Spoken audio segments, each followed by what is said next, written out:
Welcome to the Agent of Wealth podcast with Marc Bautis from Bautis Financial. In this podcast, Marc helps guide you towards financial freedom, ensure you never run out of money, and create a balance in life that prioritizes what is most important to you. Join us for this journey as Marc draws from years of expertise and guest experts to solve the multiple wealth building challenges involved in your financial life.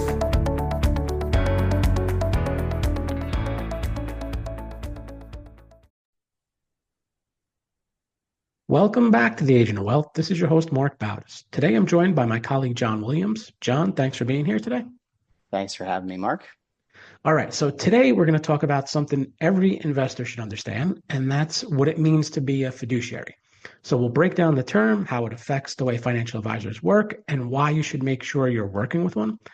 And the reason why we're covering this on today's podcast is because it's usually the first question that someone asks us when we have that initial conversation about engaging in our services. And I think it's probably also the first thing that comes back on Google if you do a search on what to look for in a financial advisor. All right, so let's start with the basics. John, can you explain what a fiduciary actually is? So a fiduciary, by definition, is someone who's legally and ethically bound to act in their client's best interest.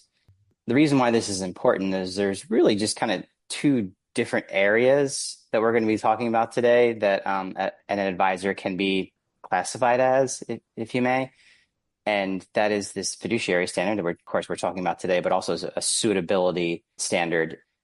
The fiduciary is really a higher standard compared to the suitability standard, where if you're commission-based, which we'll get into a little bit more here in a minute, you're really only required to recommend what's suitable, in quotes, for the client. That's the highest level explanation of what the fiduciary standard is compared to all the other advisors.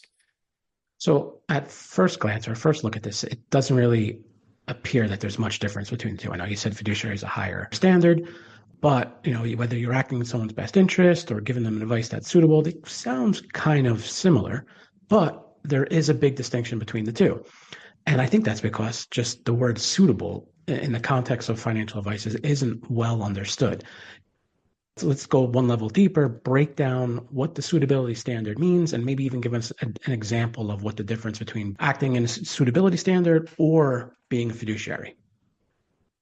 When looking at your financial situation and making decisions, there's thousands of different choices and so many different directions you can go with regards to your portfolio, insurance, all these different areas that you're going to want to look at.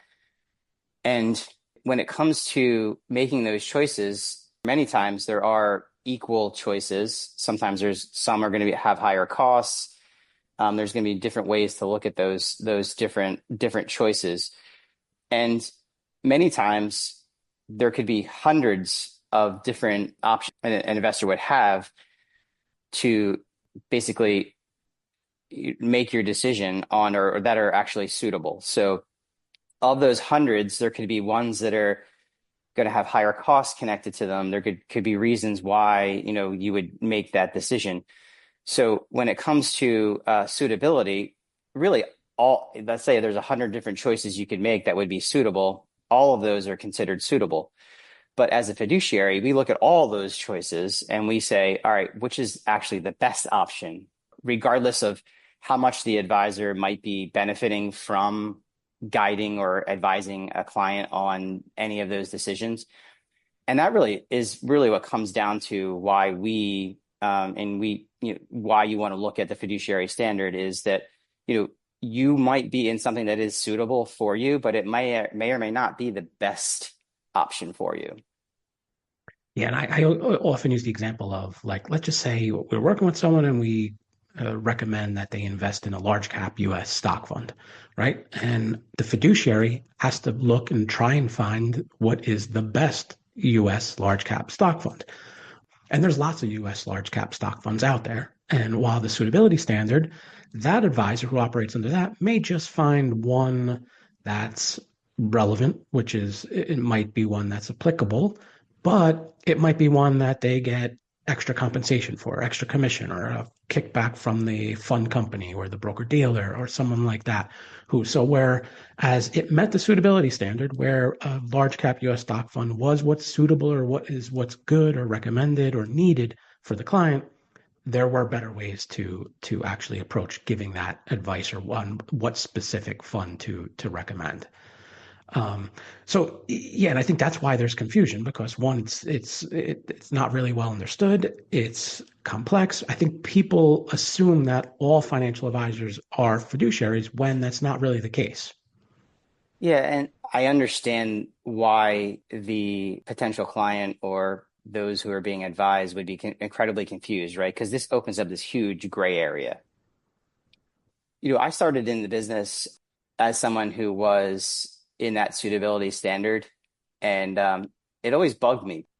I think most advisors want to do the best thing for their client, right? Like, you get into this area of work because you want to help people, right? You want to put them in the best products. And for me, I do think that there are, and I worked with some amazing advisors that were in that suitability standard that would always do the best thing by their clients. So I just want to be very clear that I don't want to come across as like I'm bashing these advisors that are in this, because many times you can work with an advisor who's working with a suitability standard, and they will do the best thing for you. And just as much, someone who is a fiduciary, I may be jumping the gun here, but I know we're going to talk about this a little bit later, but just because somebody's a fiduciary doesn't make them necessarily ethical either, So there's a lot of considerations, but I think those who are looking to maybe go down this road of working with an advisor, it's important for them to know the gray area that exists in this suitability standard. And there's a lot of different things that can make something the best option that an advisor would have to look at as a fiduciary to make sure that they're actually going into that best option versus something that's clearly just suitable. And I'll even just add this, as an advisor, there were huge advantages to advising a client towards something that was suitable for them.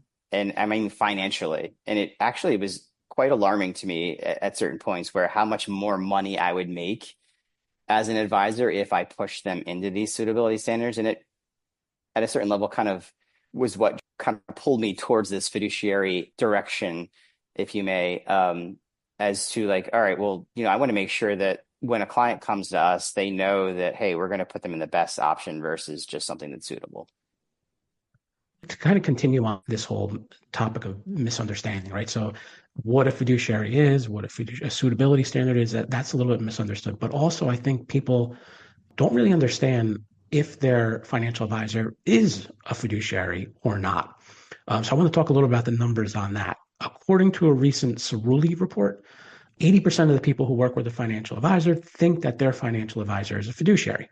However, the actual numbers suggest something differently. And these are coming from, so FINRA is the regulatory body that regulates advisors. In 2022, there were a little over 700,000 registered financial advisors in the US. I know there were a lot, but that is a lot of financial advisors in the industry. Of those 700,000 advisors, 308,000 work solely for a broker dealer. So, and I'll talk a little bit about what the distinction is between a broker dealer and the other types of institutions that you can work for. Of the 708,000, 312,000 work what's duly for a broker dealer and an investment advisor. And then just to kind of finalize this, 80,000 work for solely for a registered investment advisor and are what's considered truly investment advisor fiduciaries.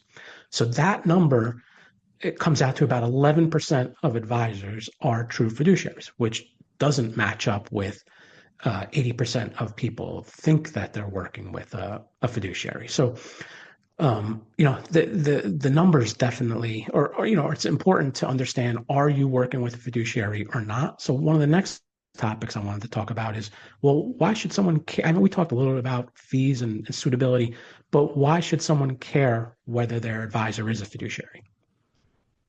Obviously, a lot of things to consider. Is a very personal decision when you start working with an advisor. And I really try to focus in on that trust part.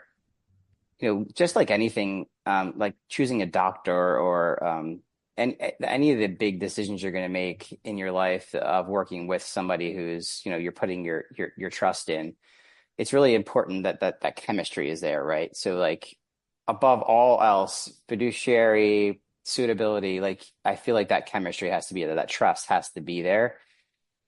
But a good starting point is just understanding what is motivating that advisor, to build that. So understanding what the trust is and how much work they're putting in. Because I know we work really, really hard. It's not easy to actually set yourself up as a fiduciary advisor. There's a lot of things you have to consider a true fiduciary advisor, because there's a lot of different directions you can go. Like you said, you just pointed out the numbers where you could actually, there's a lot of advisors out there who are going to have these commissions, hidden fees that aren't necessarily required to be divulged to the client. So I just think this is a good starting point. Understanding the fiduciary, what a fiduciary is a really important part if you're going to start building that trust, understanding what's motivating that advisor. And then obviously on top of that is just understanding and just having that vibe. And it's like that trust and that feeling that you feel really, many times it's just a gut feeling that you trust that person and the way that they're treating you, and understanding like what that relationship might mean for you moving forward. I started the conversation off by saying, that question of are we fiduciaries? It's usually the first one we're asked. And then once we explain that we are and what that means, inevitably the next question is, which we really don't have an answer for, is why isn't everyone a fiduciary, right? It doesn't make sense, right? You would think, why wouldn't they be required to, give me the advice that's in my best interest? And like most things, it comes down to money. And so to give a little background on that, there's been this back and forth on whether all advisors should be held to a fiduciary standard. And it never is able to get traction to fully go into effect. In June 2019, the SEC passed a regulation called Regulation Best Interest, or Reg BI, which required financial advisors and their broker dealers to act in their client's best interest by providing some disclosures, a different way of care that they had, diligence in their recommendations that they made, and also they had to establish some policies and procedures on how to address conflicts of interest. And it was a step in the right direction, but it stopped short of ensuring that everyone was fiduciary. And then going back to that little why are broker dealers fighting this, or why are people in the industry fighting going to a full fiduciary standard? And it's because simply they don't want a distraction or disruption to their business model. And how these financial institutions were established and how they generated their revenue was based off of commissions from products. And even if that's changed and there's less commissions and more fees that their products are generating, there's still compensation that they'd be giving up by adopting that true fiduciary model. So I think that's one thing that's important to understand, is that there's still this push against everyone adopting the fiduciary model, which again, if there's a push back against it, another reason why clients probably should ensure that they are working with one. Have you ever encountered a client who came to you after working with someone under the suitability standard, an advisor under the suitability standard, only to realize that they were paying unnecessary fees or that their advice was probably not in their best interest? I certainly have. I'm starting to see less of it, to be honest with you, just because I feel like, and maybe you can attest to this, many times when people find us because our website is abundant with information about us and how we are fiduciaries and how we work really hard to keep that status, I feel like more and more that the term fiduciary, and it's out, like you said, you look on Google, it's very clear. And I can't even remember the last time we had a potential new client who didn't mention this or have a curiosity about it, because it's out there.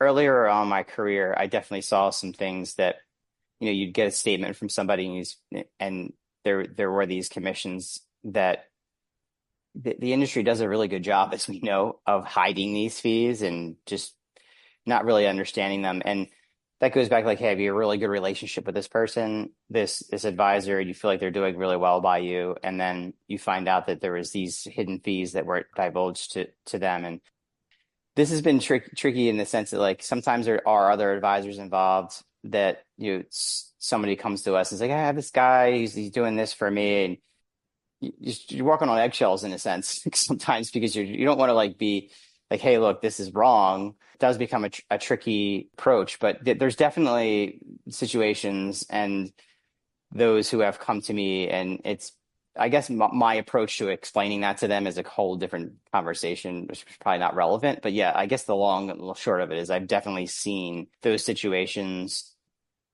Yeah, I've seen the same. I've seen that where people, I've seen where a lot of people have no idea what they're paying in fees or commissions, and then in some instances where they don't think they're paying any fees or any commissions, and those are probably the worst ones because that means they've really done a good job at hiding what their fees are. They're out there. I think it's important that your advisor is transparent with their fees. That you understand what their fees are, that those fees are transparent, they're visible, you understand, you can see them, and every type of fee that you are paying. All right, so let's give the listeners some practical advice. If someone's looking for a financial advisor, how can they make sure that they're working with a fiduciary? In the simplest sense, obviously, just ask. To muddy the waters even more, you had given those numbers about 700,000 advisors. Roughly 300,000 of those 700,000 advisors are actually fiduciaries, but also are licensed to sell commission products. So I think it's really important to understand what are all the levels of fees that I'm paying, whether it's commissions and or fees, and just really drive that home when you're having those conversations with a new advisor. Just really make sure that before you move forward or as you're working through that process, clearly understand exactly what all the fees are at all times. What about firm structures? Do the different firm structures indicate anything about fiduciary, non-fiduciary? I guess the long and the short of it is you can actually be a fiduciary advisor, but also be selling products. And I think that goes back to like the last conversation we were having it's really important for you to clarify exactly what all the fees could be, because as an example, you could be working with an advisor who calls himself a fiduciary, but there could be instances in that engagement where you're actually paying commission on top of the fees you're paying them as a fiduciary. There is a requirement for a fiduciary advisor that has conflicts of interest that involve commissions and other fees for them to divulge those. Yeah, and one of those legal documents are what's called a Form ADV, which can be helpful for someone to review about an advisor. So that's a public document, discloses fees, conflicts of interest, and whether they do truly operate as a fiduciary. Maybe it's kind of bring it back to where we are as advisors and how we look at this, and how we set our business up to fully embody this fiduciary standard. Yeah. So, I mean, you mentioned it. We're an independent registered investment advisor, which means legally we are required to act as fiduciaries at all times. We don't sell any commission-based products. And one thing I mentioned was our compensation is transparent, which I think is really a key. All right. So let's address some of the misconceptions that people have about fiduciaries. And what's one of them that you hear often? So one of the hardest things for us to explain or just establish is how we're compensated, right? And no one comes to us thinking that we're going to work for free. Obviously, I think because of it's such an important part of people's lives, they want us to be compensated. But people want to know what they're paying and what they're getting for it, right? So the misconception that working with a fiduciary advisor might be expensive, or it might not be for them, or they're not making enough money, or a lot of times we have clients come to us and be like, well, I don't have a lot of assets. That kind of works itself out. We move forward because it's not necessarily just about how much money they have, because there could be very much could be a lot of need for advice. And I guess the misconception is like that it's going to be too expensive. And I would invite people to just kind of move through that process and see what they're getting and get everything they possibly can to make a decision and make sure, that there's going back to like understanding what like some of these other fees are, and just look at the big picture and understand what they're paying, and don't automatically assume that it's going to be too expensive. Yeah, it's a really good point. I think one of the things we've done for people before too is just do a fee analysis on whatever their financial investments that they have are, just so it's really important just to understand what they are paying in fees, because we mentioned it before, fees, they're buried in expense ratios, annuity contracts, transaction costs. It really, and we see it all the time. We're in it daily, so we can uncover what those fees are. But if you're not, it's really hard to realize or to figure out truly what you're paying for, your financial advice or your portfolio. 401ks especially are really hard to see what the fees are. Sometimes it's even hard for us. Like we actually have to really work hard to kind of find them. We do, but the idea is that there's these like little hidden fees, and unfortunately the industry hasn't quite gotten there yet. I think, especially with 401ks, is to letting the client know what they're actually paying. And interestingly enough, we've had clients come in that they're actually net paying just as much to actually work with us from a full comprehensive approach because of what their 401k was actually charging them in fees that they didn't even know about. So there's a lot of facets and a lot of different areas as far as fees are concerned that we can certainly uncover. Yeah, I see that a lot.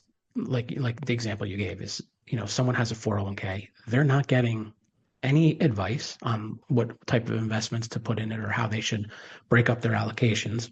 And yet, if you look at all the fees they're paying in their 401k, it's more expensive than, let's say if we manage or provided advice, and if they're paying for our advice plus whatever fees would be on top of any investments that we added. So it's eye-opening a lot of times when someone sees that wow, they're not getting advice, yet they would be paying more by under this structure that they're currently under. I think another misconception is that fiduciary advisors have limited investment options. Some people think that commission-based advisors have access to these like exclusive or special products. That might be true. There might be special products, but it goes back to that commission and the idea that those proprietary products are probably benefiting the organization they're working for. So it doesn't mean there aren't products out there that we don't have access to. There's not many, but typically those products are the exact products that we're talking about that probably are the ones that are going to be in that suitability standard where the advisor may be incentivized to put them in those products versus something that might be a better option. Yeah, and I often tell people that we pretty much have access to almost everything, and if we don't, we probably have access to something that we can to what they're trying to do or what they're looking to do, to a way of doing it, in a more optimal way when it comes to different things like fees or structure like that. And that's whether it's tax efficiency or lower fees or diversified portfolios. We have access to just about everything that's out there, and that's one of the I think areas that the industry has positively moved to, where a lot of the investments and even research and data is now available to anyone, versus how it was locked up in this club where you had to be part of this Wall Street club in years and years ago to have access to these special types of products. Any other myths that we should clear up? One of the bigger ones is when people think of advisors, they immediately think of investments, right? Now, obviously, investments is a big part of what we do. It's what drives the plans. You have to make sure that you're getting performance that are going to meet your goals, so on and so forth. And it just goes back to what I was saying is like sometimes we have those clients who they're starting to make a lot of money. They don't have a lot of assets, and they just maybe think that they don't need a fiduciary advisor, if they don't have a lot of money. And I think it's actually the opposite. You're typically at that point where you're building your assets, and there's some decisions that can be made that can be made. It's just like going for a checkup at the doctor. There's a lot of things that can come up that are actually not necessarily driven by the performance of a portfolio. Everyone has to make financial decisions with their money. Some of those people may be wealthy, high net worth. Some of them may just be starting out. And they may have just graduated college and are trying to figure out, well, how should I budget, or how should I, start a 401k or pay off my student loans? And the decisions for each of them, they're equally important. And working with a fiduciary is one way of being able to have a relationship with an advisor that can help them with those specific questions without worrying about, am I being sold, an investment product? All right, so here's another myth. It doesn't matter if my advisor is a fiduciary or not, because all advisors act in their client's best interest. We touched on this a little bit already. The tricky part is really just that force that's pulling some advisors. Sometimes they don't have a choice. This is what puts the food on the table. It kind of goes back to what I was saying about when I got my start in the industry with an insurance company. It kind of bothered me at a certain level because I was like, this direction is how I make. I mean, it wasn't even close. It was a lot more money by talking about certain things or just talk certain products, not to get into the specifics. So I think that's really what's at the center of what we're talking about here is that in a way, the advisors who aren't fiduciaries, it's almost somewhat not fair in a way, because that's how the commission structures are set up. Yeah, and if an advisor isn't legally required to act in your best interest, there's always that risk that a commission, sales incentive, firm quota, or something could influence their recommendation. I remember years ago, I was listening to CNBC or watching CNBC, heard an executive of a big broker dealer on it, won't mention what one it is, and they were talking about how their number one priority as a company is to their shareholders. Now, I've seen or heard companies say, "Oh, the number one priority is to their employees because happy employees equal happy clients." But it's mind blowing that not everyone would put the interests of the people that were paying the bills, the clients, first. It's just something that it's hard for I think everyone, not just us, but for people to get there to grasp that. Why isn't the client the number one priority here? Segueing into the last myth that I wanted to talk about, that a fiduciary advisor only focuses on investments. And I think that probably comes from the way that the industry started, where it just was about portfolio management or asset management. And people think, well, if I don't need someone to manage my portfolio, I don't need a fiduciary. That's what I really love about our process of getting to know a client, understanding whether they are a good fit for us, helping them understand whether we're a good fit for them. It's true that many times folks will come to us and really want to understand what it costs. And I feel like I'm kicking the can down the road and like avoiding the question, but every situation is different, right? That's really why I think that folks who are looking to work with an advisor should really look at that process of introduction, or how that firm is actually helping them understand what it would look like to look.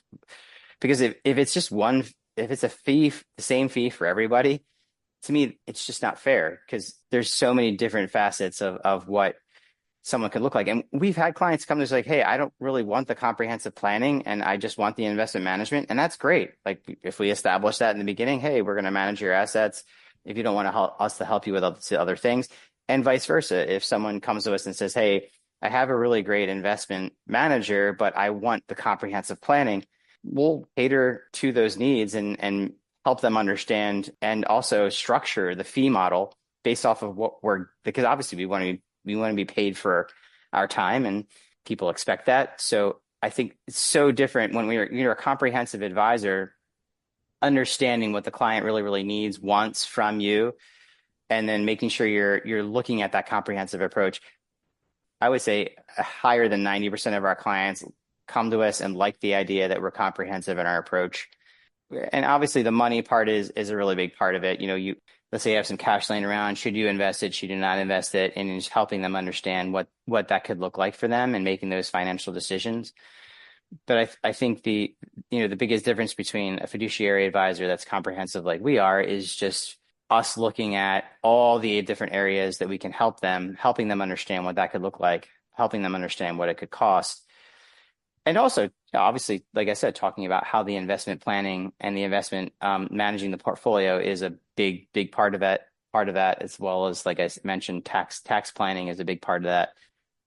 I think why we're so successful in our process, that people, even if they don't decide to move forward with this, they understand what a fiduciary is, suitability, they understand what they're going to get and what it's going to cost, and it's evidently clear as to what those things might mean for them.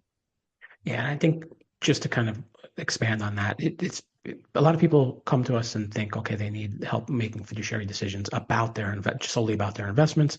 And one of the things is when we, kind of present what our engagement services are, one of the things we include in it is ad hoc advice. And that's because what we found over time is that people don't realize how many decisions that they're going to be faced with. And some years or months or weeks, they'll have more decisions than others, but they are inevitably going to be faced with a lot of decisions like, should I contribute to a Roth 401k or traditional, or should I pay off my mortgage, or should I refinance, or I need to, rebuild my paycheck. What account should I take my money first from? And the way we approach it is each option has pros and cons, and we try and lay out the pros and cons for each of those options. And some of the analysis will be quantitative, some will be qualitative. I know you talk to people a lot about, we call it the what's important to you model, on how to kind of bridge the two of those together. In that process, we start right in the beginning of talking about how there's the math, and the math obviously drives a lot of what we do. Say, the math points to you making this decision, and we use this advice value stack to talk about the subjective part of it. And it's important, I think, to understand what really drives a person, what wakes them up in the morning or keeps them up at night, to really address those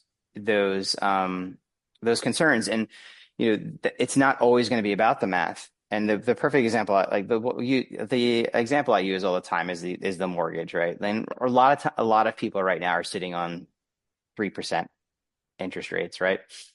And they may come to us and say, "Hey, I'm paying an extra payment on my mortgage every month, and is that the right decision?" The math says no, typically, because in most cases you're going to earn more than that 3% over that 30-year period, 20-year, 15-year period, whatever the mortgage is. Regardless, the idea is they may just hate debt. They may wake up in the morning and say, "Hey, man, I want to be debt free in 5 years," or "I really just hate debt in general." And that's a subjective thought, right? So can't quantify that, but if it's important to that person, it's not just about the math. So just taking the dichotomy of an objective and subjective approach, I think is really important. I think people appreciate that we help to understand what is driving them, what their values are. And sometimes the other example is values-based investing. Like, we have some clients who are like, "I don't want to invest in this company because it's not in line with my values." It may not be the best thing for their portfolio. It may be, actually, but the idea is that, like, it's not up to us to, like, just say, "Hey, well, no, why would you do that?" Because the math isn't checking out. It's really important to them as a person, as their values. So I think that's something that you really want to consider when you're working with an advisor is that, are they really, like, understanding who you are as a person, what's driving you, and what are those, like, deathbed thoughts? It's not, "Oh my gosh, I'm so happy I had this great portfolio." It's like, "Oh my God, I'm so happy that I contributed to those ideas up the advice value stack, where that really were the things that were truly important to me." Yeah. All right. I think it's about time to wrap up this conversation. It's been a great one. Any last thoughts on why someone should work with a fiduciary? I just think that it's a good place to start. And I'll just really quickly say, like, sometimes maybe a fiduciary advisor, there are instances where working with a fiduciary advisor maybe doesn't make sense for you, but I think just it's important for you to understand what it means, and just understand what your needs are, and making sure that that if you understand what a fiduciary advisor is, and it really resonates with you, that you take the steps. Hopefully you learned some things here today to help you understand who those advisors are, how you can find them, and understanding whether they're a true fiduciary advisor. Well said. If you're looking for a fiduciary advisor, or if you want to learn more about how we work with clients at Bautis Financial, you can book a call with us at bautisfinancial.com/call. All right. Thanks for joining me, John. And thank you to everyone who tuned in to today's episode. Be sure to subscribe, and we'll see you on the next episode. Don't forget to follow the Agent of Wealth on the platform you listen from and leave us a review of the show. We're currently accepting new clients, and if you'd like to schedule a one-on-one consultation with our advisors, please do so at bautisfinancial.com/call. Thank you for listening to the Agent of Wealth podcast. Click the subscribe button below to be notified when new episodes become available. The information covered represents the views and opinions of the guests and does not necessarily represent the views or opinions of Bautis Financial. The content has been made available for informational and educational purposes only and is not intended to be a substitute for professional financial planning and investment advice. Always seek the advice of your financial advisor or other qualified financial service provider with any questions you may have regarding your investments and financial planning.